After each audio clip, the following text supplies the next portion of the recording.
Shabbos in the Tanya is finished. That's it. No more. Now goes Simcha. So the Rebbe begins, V'achakach yovel de Simcha amitis. And immediately after the depression, you come to true joy. Now, there are 2 points that need to be made here. The first point is the link to the past, and the second point is the continuation. When we learned Perek Chof Tes, the last piece of Perek Chof Tes, which is page 74, now the Rebbe says over there that when a person gives himself mussar, he beats up on himself. Now the Rebbe promises you that afterwards you'll come to what's called the Riyas Alakus B'Muchash. You'll have clarity, mamish, like as if you could see the Eibishter. And the Alter Rebbe says, how can I be so sure that when a person beats up on himself, he'll have a clarity like as if you see the Eibishter? And the basic answer that he gives is because Klippa is not a Metzias, it's darkness. And when you bring light into darkness, the darkness automatically vanishes. In other words, Alter Rebbe is so sure that the depression of Avodas Hashem will break the Timtum and give you freedom, because you're fighting with a non-enemy. You're fighting with a built-in Metzias, with something that's Magbiya Atzma Kenesher. It suggests itself. When you believe it, you make it real. When you crush it and you break it, Kedusha emerges. So the way I always learn this Tanya is as follows. The Alter Rebbe is talking about the Nefesh Elokis, the Neshama. And he's going to now discuss different expressions of the Neshama. How does the Neshama look? What does it feel like to feel what the Neshama feels? Number one, Riyas Alakus B'Muchash. The neshama has a clarity about the Eibush like as if it sees. It doesn't mean that it actually sees. It means Hashem is so real, it sees. In the Maimer of Atat Tetzava, the Rebbe says it's Madrega of Chaya. A klorka that even mizat alakus. Finished. Here, he's going to give a different thing. When you break yourself through the Timtum and the Meridus and the Atzvos, or the Atzvos and the Meridus, you gain clarity and you have Simcha. In Perek Lamed Beis, he's going to say, this is how you have real Ahavas Yisrael. And in Perek Lamed Gimel, he's going to say, this gives you real Amunah. So we're going to have 4 forms of the same thing. In Perek Chof Tes, he says, you have clarity like as if you see godliness. In Perek Lamed Aleph, you have the joy of Avodas Hashem, which comes after the depression. In Perek Lamed Beis, you have real Ahavas Yisrael, mamish kamoicha mamish. And in Perek Lamed Gimel, the infinite moon. So this is the way I structure the learning of these prak. Now let's continue. The Alter Rebbe is going to tell you this. Here was a guy who was in a state of Timtum, who was broken. And he resolved his Timtum by breaking himself, by fighting with himself and breaking himself until he resolved the Timtum. You break the Timtum, you have Simcha. So the Alter Rebbe says, I want you to know, this is a never-ending battle. Because at every moment of the life of a Neshama B'Guf, he has a choice to be happy or sad. Because you still have a Guf, you still have a Nefesh HaBahamis, you still have all the obstacles of this world. On the other hand, you have a neshama. Your neshama is one with the Eibishter. And moreover, you could learn Torah and do mitzvahs. Each act of studying Torah, each act of performing a mitzvah is an event of redemption. So the Rebbe says, you give yourself musar, you beat yourself up, you get clarity, you get joy, and you go. What about the fact that you have a neshama in a guf? So you're going to have to pick. And the Rebbe says, pick simcha, don't pick atzvos. And that's what's going to follow. The remainder of this Perek is going to talk about the ongoing struggle. In other words, when you're in a state of Timtum, you have no choice, you stop and you beat up on yourself. But when you're released from the Timtum, and you have a clarity like Riyas Alakus B'Muchash, and you have a joy, a simcha, a joy of being a Yid, you continue to go on the path, on the channel, on the track of joy, notwithstanding that at any moment you can say, but I'm still stuck in the guf and in Nefesh HaBahamis and El Mazah. Says the Rebbe, and afterwards, Yava, you will come, the Simcha Amitis, the true joy. The Hainu, true joy, was also mentioned in Tanya Perek Chof. Shazeit Yoshev Alibi, a person has to tell himself and his heart. Lenachamei, to console himself, B'kiflayim, doubly. Achar advarim, bo'emes ha'elan iskarim lihil. After the words and the truths we discussed earlier in chapter 29, that a person is Ra, Rosh HaMeshuketz HaMesuv, V'cholu K'chol HaShein Shekinu Leichacheinu Zechreinu Levracha B'yemes Ad Mosai. And Leimel Alibi, he should tell himself the following. He should tell himself as follows. Emes who came believe Safik, it's taka true without any doubt. I'm very far from the Eibishter. U'Meshuketz U'Mesua V'choli. I'm disgusting, I'm an abominable V'choli. But that's only me. Me, as I said in the beginning of Perek Chof Tes in Tanya, that the Beini is Nefesh HaBahamis. Who am I? Who are Guf, the body? Im Nefesh HaBachiyun, it's with the animal soul which is inside. On the other hand, yes, there is in me Chelik Havaya Mamish, a piece of the Eibishter.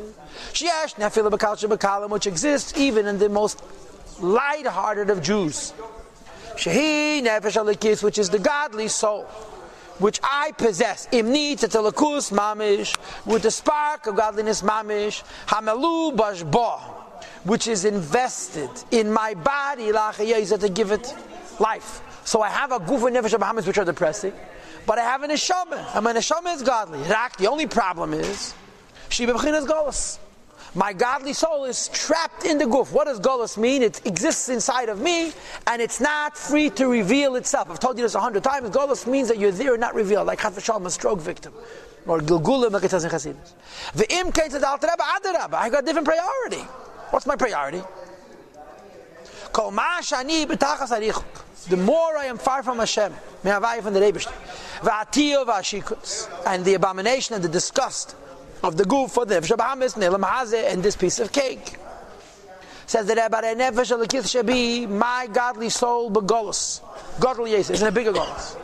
V'arachman is aleha gedei lamiyit, and the rachman is my nefesh alikith is even greater. I can feel bad for myself, or I can commit myself to fix it. And therefore, I will apply all my desire and all my want and all my desire. To remove my neshama, my godly soul, and to lift it above this exile. To bring it back to its father's house as it was in its youth. Prior to coming into this physical world and into my physical body. That before the person's neshama comes into this world, it was included in the light of Hashem. It's absolutely one with him. Says the guy, this yid, I want it to be this way now also. That it should be in a guf, gesund, like the Rebbe says in the Sichas of Adar and Beis. Neshama bria beguf bari. But at the same time, it should be klulu miyuchades be'yizbarach, included in one with the Eibishter himself. Kisha asim kol magamasi, by applying all of my desire, b'teiru mitzvahs, and teiru mitzvahs. That I'm going to do the following. Lahalbish bohen, to invest in Yiddishkeit. Kolasa b'chin a second out all 10 faculties of the neshama, including the 3 garments of machshava dibur u'maaseh. Ubefrat and especially b'mitzvahs tefillah, mitzvah of davening. Litzikal ad Hashem, to scream to the Eibishter. Betzarlo, in its narrowness, migalusa begufi ha-meshukatz, from its imprisonment in my body, which is disgusting. La'itzia, to remove it. Mimazgir, from its incarceration. Uladavka be'yizbarach, and to reattach it to the Eibishter. The Rebbe says, you are at a crossroads every second. The crossroads is you have an equal reason to be depressed and an equal reason to be joyous. The depression is the guf of nefesh abahamis el mazeh. The joy is you have a neshama. Yeah, but my neshama is in the guf of mazeh. You're right. Redeem it. How? Here's how. The zuhi bechinas tshuva ma'asim tevim. This idea of tshuva ma'asim tevim, which means shehe ma'asim tevim sha'isah, when a yid does teiru mitzvahs, not to be makayim mitzvahs to get schar ne'elam haba, but it's ma'asim teiru mitzvah sha'isah kedei la hashiv, for the purposes of tshuva, to return chelek ad Hashem, the peace of the Eibishter, lemekeira v'shasha de kol alman, to the root and source of all the words, which is malchus of atzilus. In other words, the Alter Rebbe says like this: you have mitzvahs. Yeah, you do mitzvahs. You did your mitzvahs of the day, you're free, you're off the hook, do what you want. You have a quote, you have to learn Torah, you have to daven. Everything is limited. But there's a concept called Kol Yama B'Tshuva, doing tshuva every second. What's the pshat Kol Yama B'Tshuva? Where I'm doing tshuva, ma'asim tevim, I'm doing Torah and mitzvahs. I'm not doing Torah and mitzvahs to pay bills. I'm not doing Torah and mitzvahs to meet my obligations. I'm doing Torah and mitzvahs because every time I'm doing an in of Yiddishkeit, I'm accentuating my neshama, I'm redeeming it, and I'm freeing it, and I'm connecting it to Atzmos. Like the Alter Rebbe said in Tanya Perek Dalet. When you do a mitzvah, neshama v'guf, your neshama is more connected to Hashem in this mitzvah than it was even in Gan Eden. Because over there is Giloyim and here's Etzem. But this is the crossroads that you have. First of all, you had a depression because of Timt. You broke out of it and you have Simcha. Keep the simcha going. You have reasons to be depressed. You have reasons to be besimcha. Focus on the simcha. How? Kol yama b'tshuva. Every second I'm learning Torah and doing mitzvahs as a means of returning my neshama to the Eibishter. But it's behelim. It's called golus. It's not able to reveal itself. And through Torah and mitzvahs, you're redeeming it from golus. So right now, the person isn't going to feel that? Afilu im tim tzalemi. He's not feeling it, but the neshama feels it. It could experience geula, etzem veisich nicht, but geula. It could feel that it's able to be revealed. It's not trapped. Simcha doesn't come automatically right after. It comes automatically. But then goes on the perpetual struggle of sustaining that simcha. And the perpetual struggle of sustaining that simcha is the threshold, is the crossroads, is the precipice between Emek Reim and Emek Tachas. And this is constant.